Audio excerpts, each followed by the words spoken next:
ചിനക്കത്തൂർ പൂരത്തിന്റെ വിശേഷങ്ങളിലേക്കാണ് ഇനി നമ്മൾ പോകുന്നത്. പാലക്കാട് ചിനക്കത്തൂരിൽ കൂത്തുമാടം കഥ പറഞ്ഞു തുടങ്ങി. ഇനിയുള്ള ദിനരാത്രങ്ങൾ ആഘോഷത്തിന്റെ രാവുകളാണ്. ഫെബ്രുവരി 24-നാണ് ചരിത്രപ്രസിദ്ധമായ പാലപ്പുറം ചിനക്കത്തൂർ പൂരം.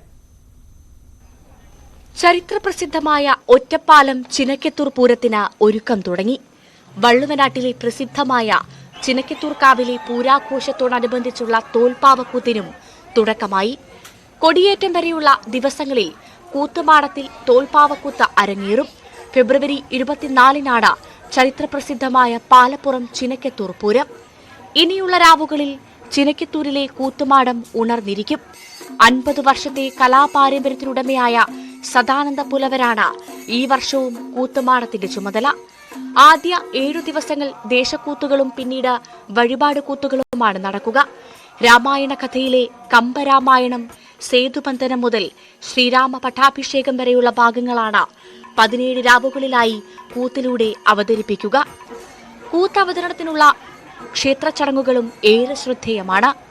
ക്ഷേത്രത്തിലെ മേലേക്കാവിൽ നിന്നും പകർന്നുകൊണ്ടുവരുന്ന ദീപം കൂത്തുമാടത്തിൽ തൂക്കിയിടുന്നതോടുകൂടി കൂത്തിന്റെ ചടങ്ങുകൾ തുടങ്ങും. മേലേക്കാവിലെ ശാന്തി സന്ധ്യാവേല കൊട്ടും. ഇതിനുശേഷം മാത്രമേ മേലേക്കാവിന് മുന്നിൽ തായമ്പക ആരംഭിക്കാറുള്ളൂ. പിന്നീട് കേളിയും മദ്ദളപ്പറ്റും കുഴൽപ്പറ്റും നടക്കും. വെളിച്ചപ്പാട് താഴേക്കാവിൽ ഉറഞ്ഞുതുള്ളി പറവാദ്യത്തിന്റെ അകമ്പടിയോടെ കാവിനെ പ്രദക്ഷിണം വയ്ക്കും. മേലേക്കാവിലെത്തുന്ന വെളിച്ചപ്പാടിനെ ശാന്തി ചെണ്ട കൊട്ടി സ്വീകരിക്കും. ഭഗവതിയുടെ തിരുനടയിൽ വെളിച്ചപ്പാട് നൃത്തം വെച്ച ശേഷമാണ് കൂത്തുമാടം കൊട്ടിക്കയറൽ ചടങ്ങ്. മേലേക്കാവിൽ നിന്നും നേരെ കൂത്തുമാടത്തിലെത്തുന്ന വെളിച്ചപ്പാട് മാടത്തിനെ ഒരു വലം വെക്കണമെന്നാണ് ആചാരം. പിന്നീട് മാടത്തിൽ അരിയെറിഞ്ഞ് കൂത്തു തുടങ്ങാനുള്ള അനുവാദം നൽകും.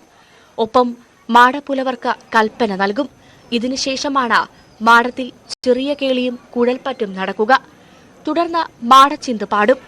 ഇതവസാനിക്കുന്നതോടുകൂടിയാണ് മാടത്തിനുള്ളിൽ വിളക്കുമാടത്തിൽ നിരത്തിവെക്കുന്ന 22 നാളികേര മുറികളിൽ തിരിനിരത്തുക. 1-ാം കൂത്ത് ദിവസം നടന്ന ഡബിൾ കമ്പം കത്തിക്കൽ കാണാൻ 100 കണക്കിന് ആളുകളാണ് ക്ഷേത്രത്തിലേക്ക് ഒഴുകിയെത്തിയത്. ന്യൂസ് 18 പട്ടാമ്പി.